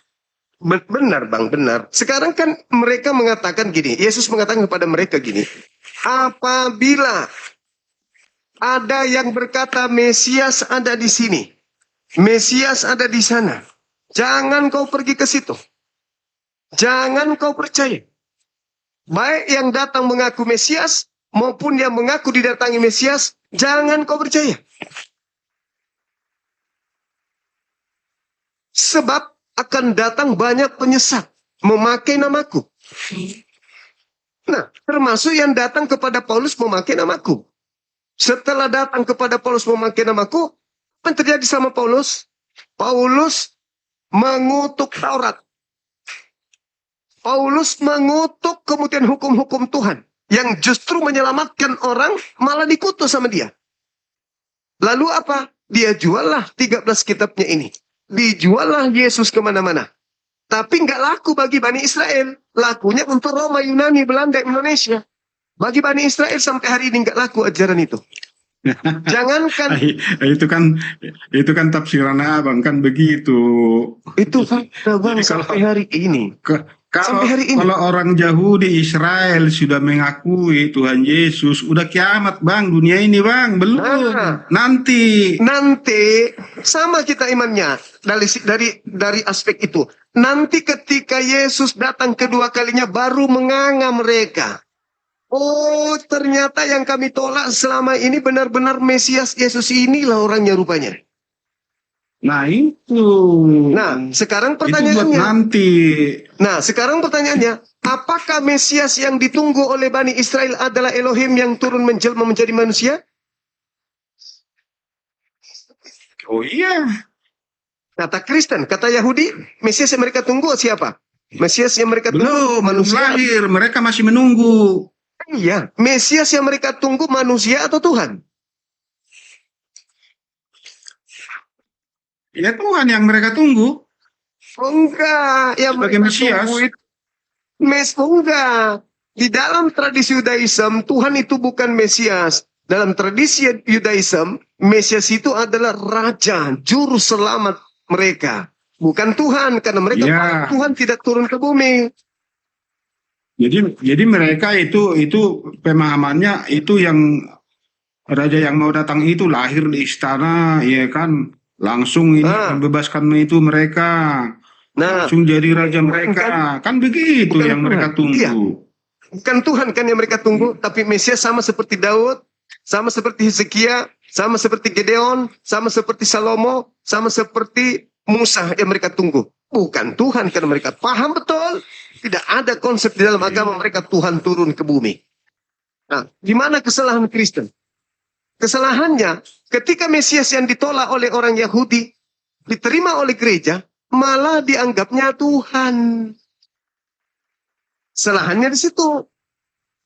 Oh tidak. Kenapa dianggap Tuhan? Karena sudah terkontaminasi dengan ajaran politeisme Roma Yunani. Karena ditolak orang Yahudi lah ini apa? Tuhan Yesus, makanya Tuhan Yesus ini memberitakan Injil itu ke seluruh dunia. Jadikanlah segala bangsa muridku. Nah, itu kalau Bang. itu bukan Yesus lagi. Kalau itu bukan Yesus, Bang. Kalau itu bukan Yesus. Kalau ditolak, kalau tidak ditolak orang Yahudi, kalau sudah diterima, udah kesudahan dunia ini sudah berakhir. Begitu iman kami, Bang. Ya, silakan dengan iman saudara. Tapi pola yang sesungguhnya itu yang diajarkan Yesus itu tidak begitu. Yang keluar dari perut bumi hari ketiga itu bukan Yesus. Itulah Kristus palsu itu yang memakai namanya. Yang keluar dari perut bumi itu. Yang kalian sembah di gereja. Yesus tidak pernah mengajarkan. Itulah kan. Kalau Kristus ini apa? Ini Yesus tidak bangkit, Bang. Ini sia-sialah iman kami. Begitu, Bang. Memang iman Anda ini memang harus Anda imani. Karena Kristus ini memang harus punya banyak pengikut. Kristus yang itu karena Yesus mengatakan mereka akan menyesatkan banyak orang. Memang harus banyak yang menjadi pengikut makhluk tersebut. Sederhana saja. Apakah Yesus Kristus mengajarkan Bani Israel beribadah menyembah kepadanya seperti yang dilakukan oleh Kristen? Tidak, bukan?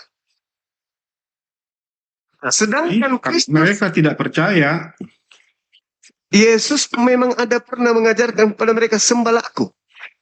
Tinggalkan gereja, tinggalkan sinagoge, masuk ke gereja. Ada pernah Yesus ajarkan begitu. Kula Alfa dan Omega wahai Bani Israel, ada Yesus pernah ajarkan itu. Gak ada, Bang. Ajaran Alfa dan Omega kepadaku telah diberi kuasa baik di surga maupun di langit. Itu ajaran yang datang dari Kristus yang berbeda. Yang Anda sembah hari ini.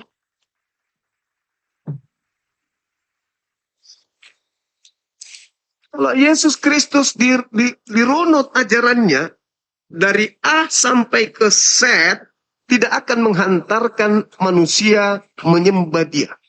Tidak akan. Yesus hanya mengajarkan manusia untuk menjadikan dia sebagai utusan Tuhan, Mesias.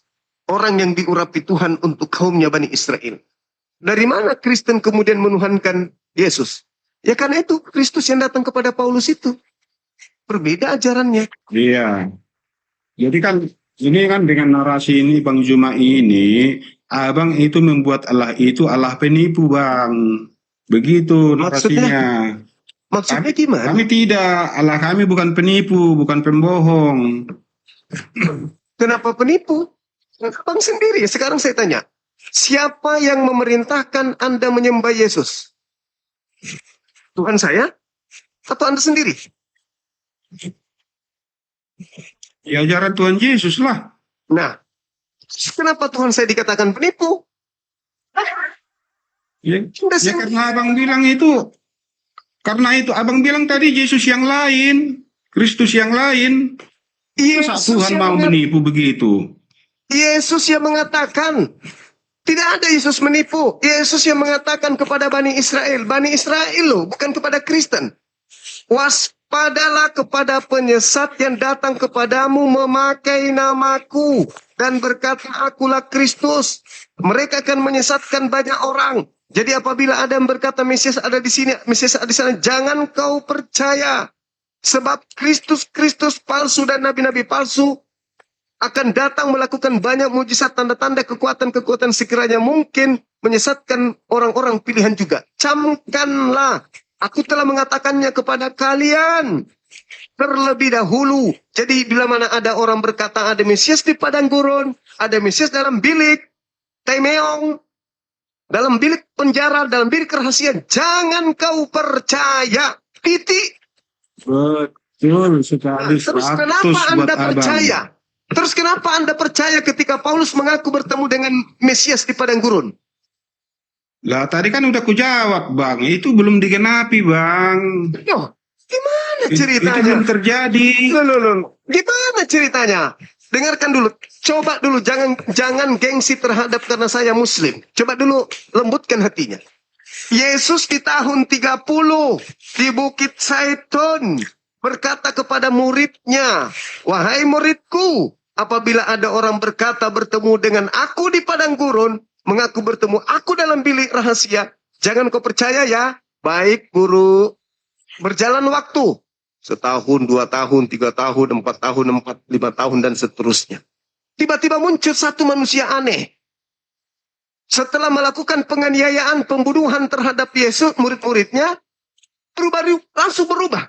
Aku bertemu dengan gurumu loh di padang gurun. Aku bertemu dengan gurumu loh dalam bilik saat aku di penjara. Nah, pertanyaannya, menurut Yesus, nasihat guru Yesus kepada murid-muridnya, percaya atau jangan percaya ketika ada orang mengaku bertemu dengan aku? Paulus mengaku setelahnya, aku bertemu dengan gurumu loh. Nasihat Yesusnya percaya atau jangan percaya?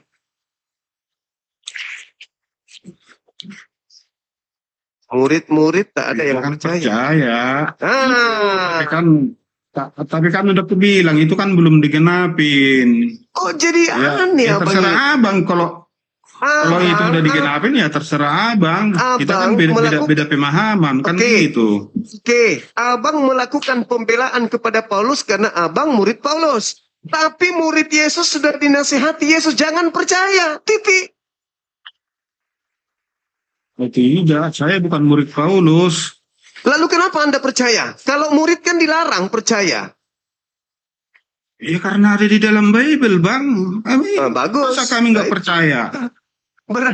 Berarti Anda percaya kepada pemberitaan orang-orang yang datang menggenapi nasihat Yesus kepada muridnya. Iya kan, kalau Injil Barnabas ya ditolak. Jadi tidak masuk di dalam Bible. Ya semua yang masuk di dalam Bible itu kan itu udah berapa miliar penduduk itu yang mengakui itu, yang mempercaya itu. Masa saya nggak percaya? Kan Yesus memang mengatakan banyak orang yang akan disesatkan pakai namaku. Sudah dinubuatkan sama Yesus banyak orang. Bukan 1 orang, 2 orang, 3 orang. Memang banyak orang. Makanya nanti Yesus mengusir. Kalian semua adalah pembuat kejahatan. Aku tidak mengenal kalian. Karena mengatasnamakan Yesus, tapi bukan Yesus asli. Penyesatnya datang memakai nama Yesus. Sehingga kalian menyembah karena Anda anggap itu Yesus. Padahal itu bukan Yesus. Memakai namaku, menyesatkan banyak orang. Banyak orang itu siapa? Ya Hindu bukan. Islam bukan. Kristen lah. Siapa lagi? Kalau bukan Kristen dia memakai nama Yesus. Pendeta, pastor memakai nama Yesus.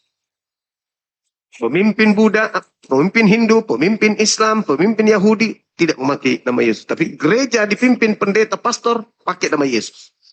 Berarti yang menggenapi siapa? Banyak orang ini. Ya Kristen. Itu fakta, itu real. Tapi lagi-lagi kalau Anda mau bertahan di situ silakan. Tidak dipaksa. Saya hanya menjelaskan data. Menjelaskan Bible. Dan juga diterangkan dalam Al-Quran saya. Innalladzina kafaru min ahlil kitabi wal musyrikina fi nari jahannam. Sebelumnya Tuhan memperingatkan tuh. Ya ahlul kitab. La taglu fi dinikum.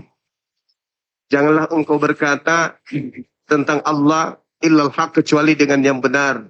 Sesungguhnya Isa Al-Masih itu hanyalah anak Maria, anak Maryam yang diciptakan melalui firman-Nya dan seterusnya dan seterusnya. Jangan kau berlebihan dalam urusan agama. Yesus juga mengatakan begitu. Enyahlah daripada aku. Kalian pembuat kejahatan. Aku tidak mengenal kalian. Bis kembali kepada abang. Silakan. Iya, ya, ya itu dia Bang. Masalahnya kan di situ kan, kalau kami kan itu belum digenapi, belum terjadi. Nah, jadi Abang kan pemahamannya kan itu kan sudah terjadi, ya tidak bakalan nyambung. Ya silakan, tinggal saya kembalikan ke Anda. Siapapun setelah Yesus menasihati muridnya, siapapun dia, mau dia Paulus, mau dia Bom-Bom, mau dia Efis, kalau datang setelah kejadian nasihat Yesus kepada muridnya tahun 30, siapapun itu, kata Yesus tanpa pengecualian, jangan kau percaya. Sebab itu bukan aku. Kalau aku yang datang, matahari menjadi gelap, bulan tak bercahaya. Itu kalau aku. Maka kalau selain daripada itu, jangan kau percaya apapun yang terjadi. Nah, tapi kalau abang percaya, silakan. Aku jawab sendiri. Nah, kecuali Paulus ngaku Mesias, oh itu baru kami tidak percaya, begitu Bang. Hai, Dia abang. dia cuman rasul kok dia, cuman pengajar.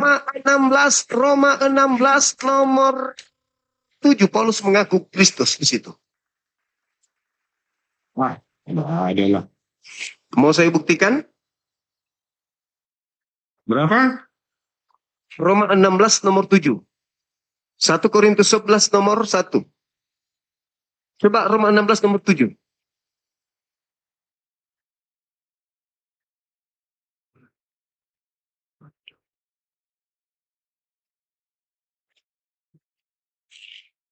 Roma 16 nomor 7. Iya.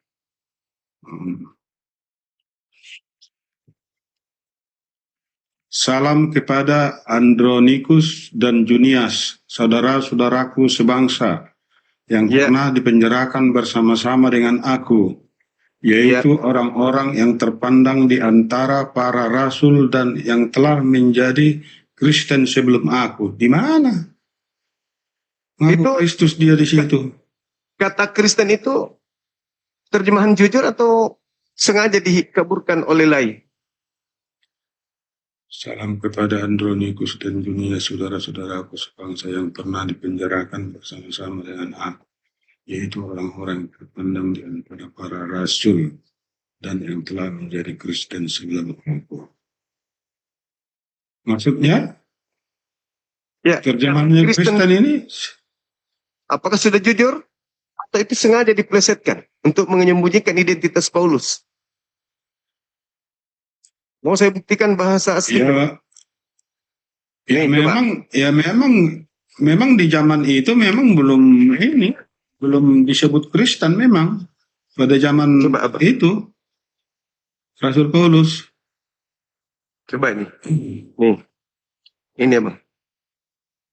Roma 16. Salam kepada Andronikus dan Junias, saudaraku sebangsa yang pernah dipenjarakan bersama-sama dengan aku, yaitu orang-orang yang terpandang di antara para rasul dan yang telah menjadi Kristen sebelum aku. Menjadi Kristen sebelum aku. Sebelum aku jadi Kristen, sahabat itu sudah Kristen duluan. Coba kita lihat kata Kristen ini. Apakah jujur lembaga Bible atau dia juga adalah tangan kanan daripada makhluk itu? Kita lihat. Kata Kristen. Mana kata Kristen sini? Sorry. Menjadi Kristen. Nah nih, ini Kristen ya. Tuh, kata Kristen. Kita klik. Kata Kristen ini kita klik. Nih. Apa? Original text-nya. Tuh. Yang telah menjadi Kristus sebelum aku. Tapi disembunyikan menjadi Kristen. Nih. Kenapa bisa begitu? Terpandang di antara Kristus. Menjadi Kristus. Menjadi Kristen katanya. Tapi kalau kita klik angka ini, 5547, kita klik. Ini, 5547. Kristus. Berarti terjemahan pengakuan Paulus di dalam suratnya, dia mengaku Kristus. Terjemahan yang sebenarnya adalah, salam kepada Andronikus dan Yunias, saudara-saudaraku sebangsa yang pernah dipenjarakan bersama-sama dengan aku, yaitu orang-orang yang terpandang di antara para rasul, dan yang telah menjadi Kristus sebelum aku. Sebelum aku menjadi Kristus, Andronikus dan Yunias lebih dulu. Waspadalah kepada Emang apa Kristus. Kristus, Bang? Orang yang diurapi. Dan Yesus mengatakan waspadalah kepada Kristus palsu. Ya masalahnya di mana kalau menjadi orang yang diurapi? Paulus mengaku Kristus. Anda tadi mengatakan Paulus tidak pernah mengaku Kristus. Sekarang nih buktinya dia mengaku Kristus. Jadi harusnya namanya Paulus itu apa? Paulus Kristus. Kristen artinya apa? Pengikut Kristus. Kristus siapa? Kristus Paulus. Jadi Anda pengikut Kristus Paulus, bukan Kristus Yesus. Betul, sebelum Rasul Paulus ya banyak yang diurapi, bukan hanya Paulus. Itu maksudnya. Jadi Anda juga Kristus. Oh tidak, saya tidak Anda diurapi diurapi, saya. Anda tidak diurapi. Oh tidak, yang diurapi ya maksudnya yang murid-murid Yesus sama itu, sama sebelumnya itu, sama nabi-nabi sebelumnya yang diurapi. Itu maksudnya kalau menurut saya begitu. Allahu Akbar. Tadi Anda mengatakan bahwa Anda itu mengatakan bahwa Paulus itu tidak Kristus. Saya kasih data kalau Anda itu juga adalah Kristus. Tapi lagi-lagi Anda nggak mau terima data itu. Jadi mungkin mana lagi?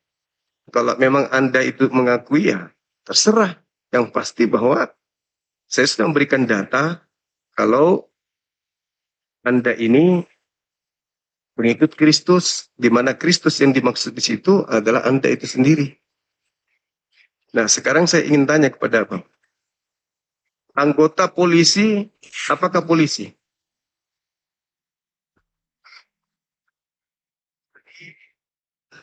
Ya polisi lah. Kalau anggota Kristus, apakah Kristus?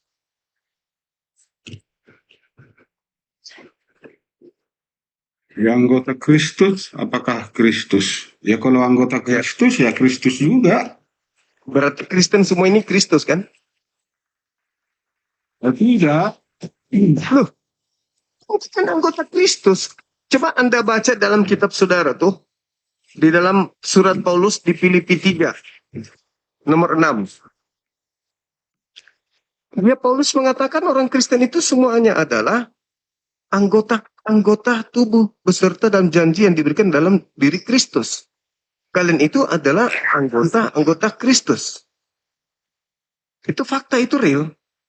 Jadi saudara-saudara kami Kristen ini berdasarkan pengakuannya bahwasanya ya Kristen itu begitu dikatakan anggota Kristus ya Kristus.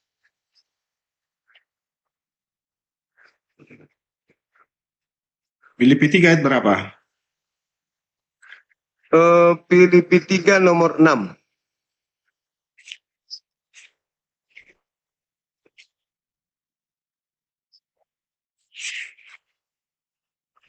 Atau yang langsung di ini aja Bang, Tentang di 1 kegiatan. Korintus. Bukan. 1 Korintus 12 aja. 1 Korintus 12 nomor 27.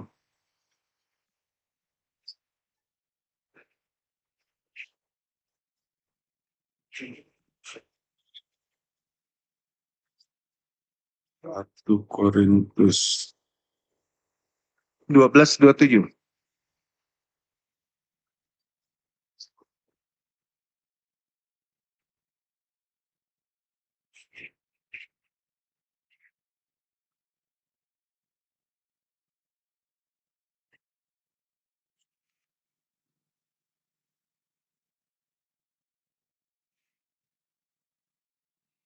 Kamu semua adalah tubuh Kristus dan kamu masing-masing adalah anggotanya.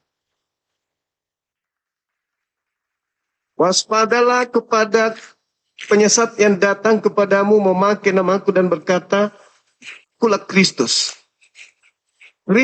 Kristus palsu akan datang. Nah, kalian ini Kristus semua kan?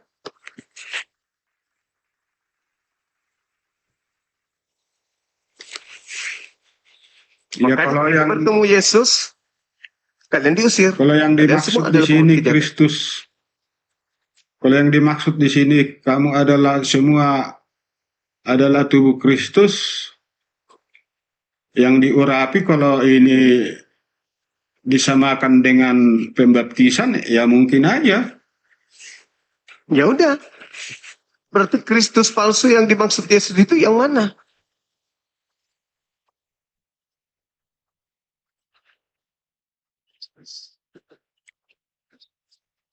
Pada hari ini terlahir bagimu di juru selamat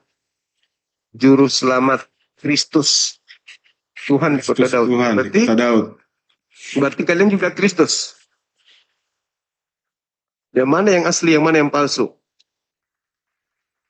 Kalau yang diurapi itu kan hanya nabi, hanya rasul yang diurapi, hanya yang dipilih Tuhan yang diurapi. Itu pengertian saya.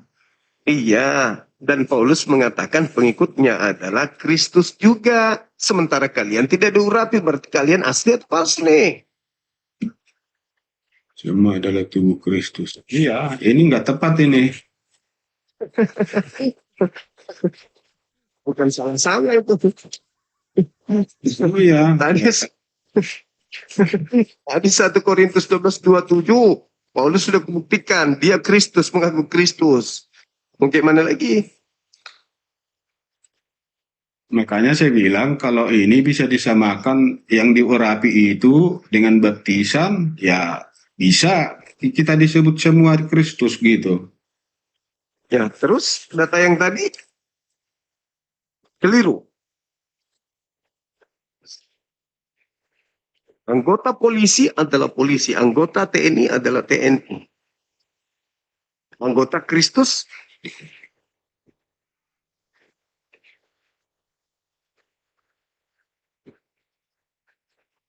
oke, abangku, saya kira begitu sementara. Oke. Nanti kita Bang. lanjut lagi nanti. Ya, di sini juga kita mau istirahat. Besok lagi teman-teman semuanya. Terima kasih Bang, sudah diskusi dengan baik. Oke Bang. Terima Ya, kasih banyak ya. Bang. Makasih. Ya. Ya, Ya. Tuhan memberkati. Amin.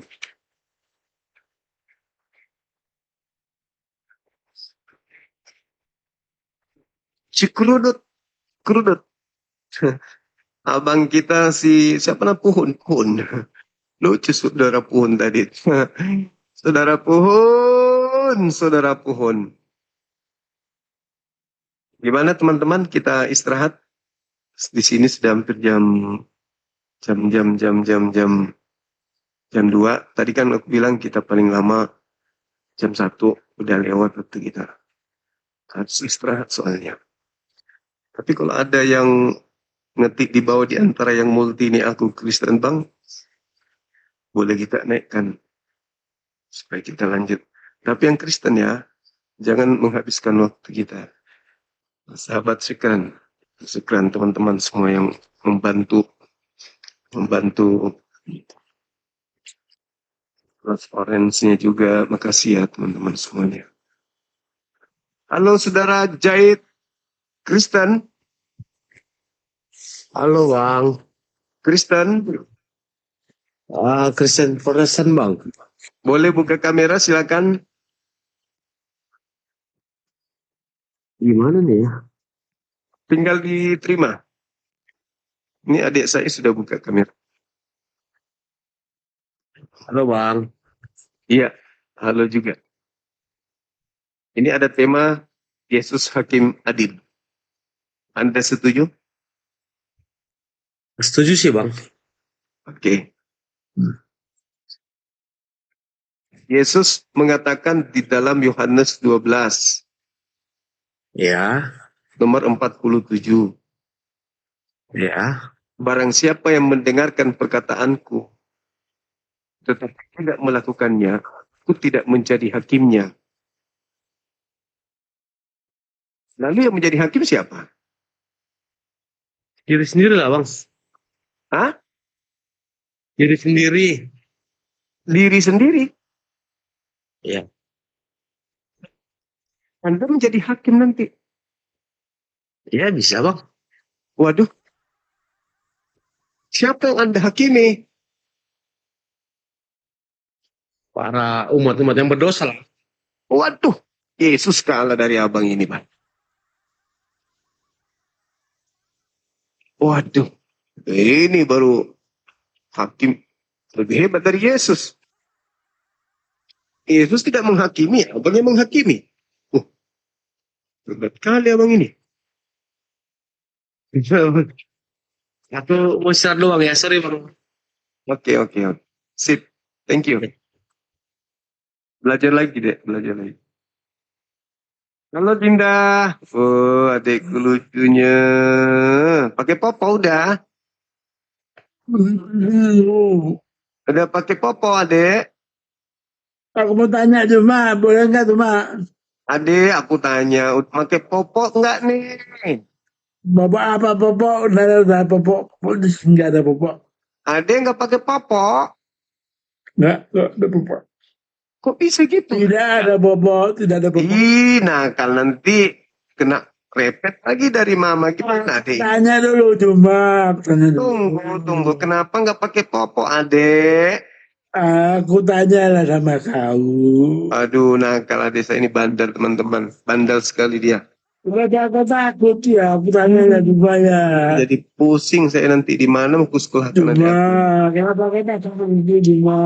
Nah, suka dia Aku merajuk. takut itu. Adik bungsu saya Aku ini memang tanya nih. kadang Kenapa kau aneh-aneh. takut denganku cuma? Oh cuma. Oh, adikku Kalau ngucap.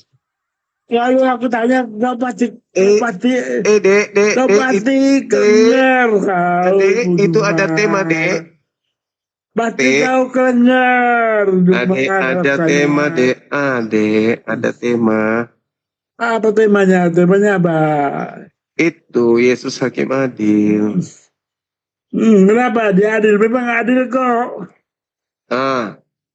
Kalau yang makan babi, hukumannya apa menurut Yesus? Makan babi, gak ada hukuman, gak ada hukuman. Yesaya 66 nomor 16, 17, 18, gimana itu, Dek? Itu kan perjanjian lama, sekarang perjanjian baru, Pak. Iya, nggak ada urusan. Yang penting penghakimannya jelas di situ. Lah ya, Yesus sudah memperbarui kok. Sudah diperbarui oleh Yesus kok. Kata siapa? Nah, Yesus sudah bilang, hari Sabat tidak boleh kerja. Yesus menyembuhkan orang sakit. Iya, bukan itu. Yesus kan mengatakan dia menghakimi berdasarkan firman Bapa. Makanya Yesus sudah bilang, Adik, Yesus berkata, hari Sabat kan tidak boleh menyembuhkan orang. Ternyata Yesus menyembuhkan orang. Sudah diperbarui hukumnya. Yesus. Lalu Yesus. Apa tuh? Allah bilang jangan kamu berzina, tapi Yesus bilang bila kamu memandang sudah berzina. Nah, makanya lebih dalam lagi dong. Nah, kalau memandang wanita dan mengingininya, hukumannya apa? Diapain matanya menurut Yesus? Sudah berzina katanya. Nah, hukumannya apa menurut Yesus? Matanya diapain? Ya, dia tidak menangkan hukumannya. Matanya diapain? Dia tidak itu beda. Adek, kata Yesus, kalau ada orang memandang wanita dan mengingin dalam hatinya, matanya diapain? Matanya dia bata kau lah dijungkir.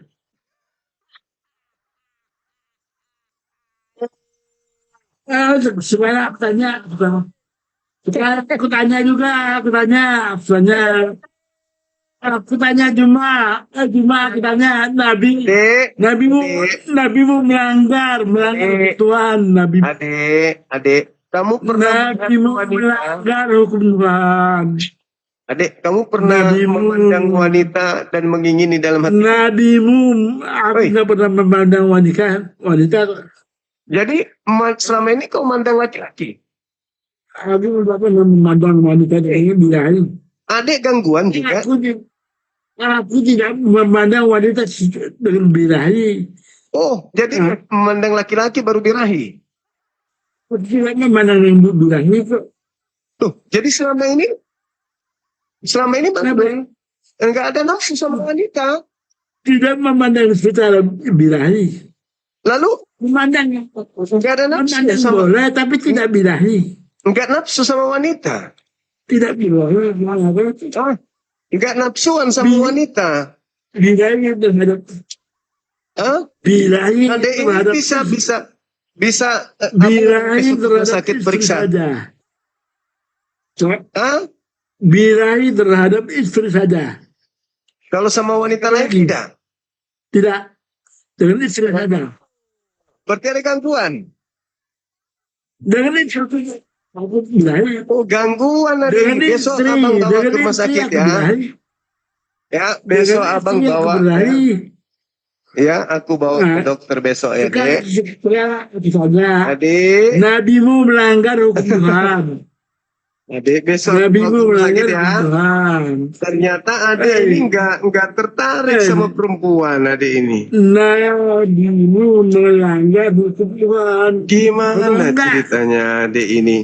Nabimu Tidak melanggar. nafsu terhadap perempuan ini gangguan ini, adik. Bukan, Nabi ini melanggar.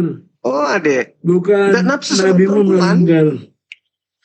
Nabimu melanggar, oi. Oh. Nabimu melanggar hukum Tuhan. Nabimu. Lagi lucu-lucunya adik ini. Bukan, Nabimu. Buka dulu tuh. Hadis 129. Teman-teman, saya minta maaf. Ini Saya selalu 129. ngawur. Buka. Memang begitu beliau. Begitu. Hadis 129. Buka dulu. Adik saya ini memang begitu. Selalu Hadis tinggi hayalannya. 129 buka. Tapi tidak ada ini. Bukan 129 Anissa. Enggak ada remnya. Cuma Saya memang begitu. Jadi kadang dia ngawur. Ngawur dia selalu. Anissa 129 cuma. Kayak gitu terus ini dia lakukan begini tuh sampai Anissa subuh 129 kau buka dulu. Anis 129 kau buka dulu. Anis gitu aja terus. Nah, nanti dia diam. Buka. Nanti dia berhenti kalau dikasih permen kaki jumbo tapi Anissa 129 kau buka. Nabimu melanggar di sana Nabimu melanggar. Tidur dek. Nabi Dek, bukan. tidur sekolah besok sekolah besok SLB masuk kelas SLB besok, jangan nakal. Oke teman-teman sekalian, izin kita rehat besok lagi atau nanti siang lagi jumpa kita.